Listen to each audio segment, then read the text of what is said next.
이제 세 번째 강의, 저희 인간의 애정욕구와 환상이라는 제목으로 세 번째 강의를 하겠습니다. 두 번의 강의에서는 어떤 이야기를 해드렸냐면, 일단은 제일 첫 번째 기본이 되는 게 뭐냐면, 인간은 문제가 많다. 문제가 많고, 쉽게 말해서 온전한 게 인간이 아니고, 인간은 문제도 많고, 그렇기 때문에 인간은 뭐 하면서 살아야 된다? 고치면서 살아야 된다라고 얘기해드렸잖아요. 그런데 이제 우리 사람들의 가장 큰 문제는 뭐냐면 남을 고치려고 하는 겁니다. 그죠? 우리는 자기를 고쳐서 쓰려고 하는 게 아니라 남을 고쳐가지고 문제 많은 나한테 맞추려고 하는 거죠. 그러니까 당연히 문제가 더 많이 발생을 하죠. 문제가 많은 나한테 맞추면 당연히 문제는 더 많이 생기죠. 아니, 내가 나를 고쳐가지고 적응하거나 적용하기도 바쁜데, 그래야 문제가 아무래도 줄어들 텐데, 문제 많은 우리들한테 상대방을 고쳐서 맞추려고 하면, 문제 많은 나한테 맞추면 그 사람도 문제가 되잖아요. 내가 문제가 적어져야 상대방이 맞추면 좋아질 텐데, 그래서 이제 그게 첫 번째 큰 포인트라고 얘기해 드렸습니다. 그래서 우리는 평생에 살면서 누구를 고치면 살자? 나를 고치면서 살자. 이게 이제 아주 큰 주제 중에 하나라고 제가 말씀드렸어요. 그것에서 기인된 것들이 뭐하고 연결되어 있냐면, 연애는 두 번째 기회라고 얘기를 해드렸습니다. 그 두 번째 기회라는 게 무슨 얘기냐면, 어린 시절에 태어나서 36개월 사이에 부모 자녀 관계, 특히 이제 엄마하고 관계죠. 엄마하고 관계에서 형성했어야 될 안정된 애착. 바울비의 개념을 빌린 거예요. 그 안정된 애착이 덜 형성된 사람들. 불안정 애착이죠. 그렇게 덜 형성된 사람들은 이제 연애가 두 번째 기회라고 얘기해 드렸습니다. 근데 그 두 번째 기회인 연애에서 이 사람들이 문제가 많다라고 얘기해 드렸잖아요. 문제 많은 나한테 맞추려고 자꾸 하다가 보면 상대에 대한 기대가 생기게 되는데, 그 기대가 뭐냐면, 남자들은 뭐 같은 여자를 원한다고 했어요? 엄마 같은 여자를 원한다고 했습니다. 이게 벌써 문제잖아요. 그 다음에 여자들은 뭐 같은 남자? 아빠 같은, 아버지 같은 남자를 원한다고 얘기 드렸습니다. 그러니까 결국 연애가 어떻게 된다고 얘기 드렸냐면, 남자와 여자가 결혼을 하는 게 아니고, 아이와 어른과 결혼하는 그런 일이 벌어진다고 얘기 드렸죠. 그러니까 소년은 아버지하고 결혼하고, 소년은 엄마하고 결혼하고, 이런 일들이 벌어진다고 해드렸잖아요. 벌써 문제가 많잖아요, 벌써. 시작부터가 문제가 많잖아요. 그러니까 불안정 애착이 두 번째 기회인 거는 틀림없는데, 그 두 번째 기회에서 우리는 자꾸 어떻게 하려고 하냐면 상대방을 고쳐서 나한테 맞추려고 하는데, 이때는 고치는 노력보다는 환상적인 노력을 합니다. 환상적인 노력. 예를 들어 여자들 같으면 남자들에게서 어떤 거를 보냐면, 자기를 전적으로 받아주고, 전적으로 좋아해주고, 전적으로 자기 말을 들어줄 사람을 좋아하게 돼요. 그것도 문제잖아요. 일방적 관계라는 뜻이잖아요. 문제가 되잖아요.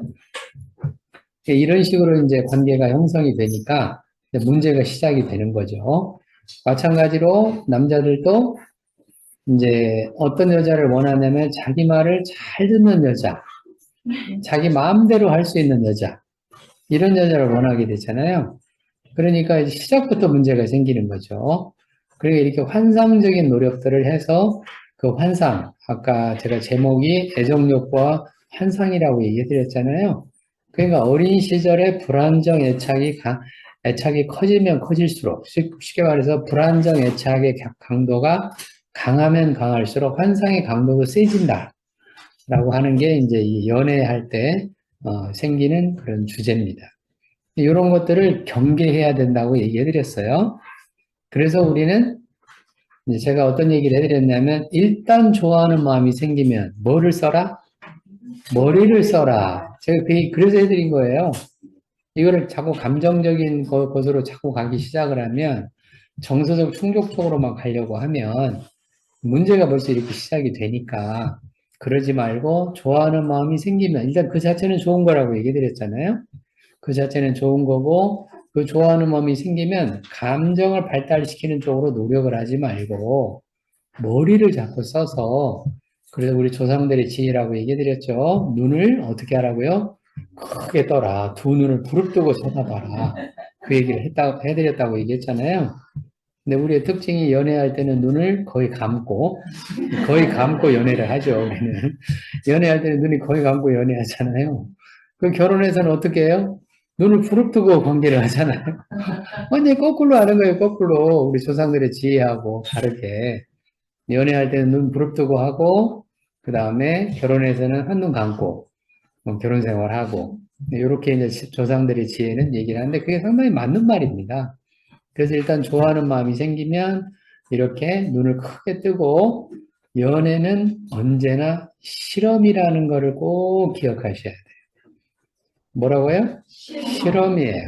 즉 인간관계에서 앞으로 마음과 마음을 연결하는 실험의 단계가 연애입니다. 연애를 무슨 고정적이거나 확정적이거나 한번 내가 좋아하는 마음이 생겼으면 이 사람 끝까지 좋아해야 돼. 어떻게 하나님 믿는 사람이 배신을 어떻게 해? 너무 그렇게 가지 마세요. 아직 연애는 아무것도 확정된 게 없어요. 그렇잖아요. 그냥 마음으로 좋아하는 관계일 뿐이잖아요. 아직 그런 약속도 하지 마시고요. 가능하면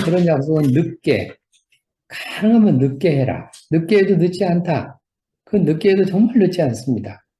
그러니까 그 늦게 하시고 언제나 뭐를 하라고요? 실험을 해라.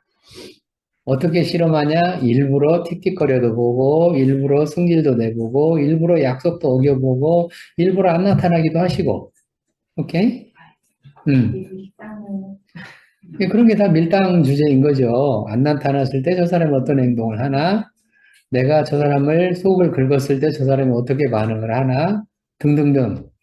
이런 것들을 이 연애할 때 꼭 실험을 해봐야 된다. 사람은 이해관계가 생기면 그 사람의 본래 모습이 나옵니다. 뭐가 생기면요? 이해관계가 생기면 본래 모습이 나와요. 언제나 그렇게 되게 돼 있어요. 그래서 이해관계가 첨예하게 얽히는 결혼생활이라는 게 이해관계가 첨예하게 얽히는 생활이거든요. 그야말로 삶에서 이해관계가 얽히잖아요. 그러니까 결혼생활이 쉽지 않은 거예요. 순탄치 않은 거예요. 그래서 편안하지 않은 거예요. 그래서 결혼생활에 갈등이 많은 거고, 갈등이 많고, 다툼이 많고, 싸움이 많고, 그래서 헤어지는 사람도 많고, 그래서 상처받는 사람도 많고, 주종관계 형성되는 사람도 많고, 등등등등. 이게 이해관계가 형성될 때, 그나마 문제 많은 사람들이 자기를 고치려는 노력을 안 하고 상대방을 자꾸 고치려고 하니까, 이해관계도 걸리는 데다가 상대방을 고치려고 하면 누가 저 고치려고, 고쳐 짐을 당하려고 하겠어요. 안 하려고 하니까 방어를 하거나 아니면 나를 고치려고 하거나 이런 일들이 벌어지게 되죠. 그게 이제 결혼 생활에서 늘 생기는 인간관계의 주제입니다. 주제라는 거를 잊지 마시고요. 그 다음에 또 하나 제가 중요하게 얘기해드렸던 것 중에 하나가, 그럼 우리에게 이런 환상은 필요 없냐? 아니다. 필요하다고 얘기해드렸어요. 현실적 관계를 염두에 두고 실험을 하시되, 반면에 정서에서 주는 환상을 굳이 깨려고는 하지 마라. 정서에서 주는 환상을 굳이 깨려고는 하지 마라. 왜? 이 환상은 우리에게 뭘 준다 그랬어요? 뜨거움을 준다고 얘기해 드렸습니다. 그렇죠? 그래서 인간은 지위와 상관없이 그 사람의 사회 경제적 위치와 상관없이 사회적으로 얼마나 그 사람이 유명하냐 어쩌냐에 상관없이 우리 안에 뭐가 없으면 뜨거움이 없으면 이미 죽은 사람이다. 죽은 사람이에요. 제가 그거를 행성을 통해서 얘기해드렸잖아요. 지구를 통해서 얘기해드렸잖아요. 지구가 이렇게 저는 언제나 제가 이제 요즘에 점점 제가 나이가 더 들어서 그런지 모르지만 기적같이 자꾸 생각이 들어요. 우리가 산다는 것 자체가 정말 기적이다, 이거. 근데 농작물이 자라는 거를 제가 곰곰이 생각을 해요. 이건 정말 기적이다. 어떻게 해서 그 흙에서 그 미세한 영양분을 빨아들여가지고, 물과 더불어서 빨아들여서 나무들이 그렇게 열매를 맺고, 그 열매를 우리가 또 따서 먹고, 우리만 먹는 게 아니라 까치도 먹잖아요. 제가 걷다가 보니까 감나무, 요즘에 잎이 막 떨어지니 감들이 막 드러나잖아요.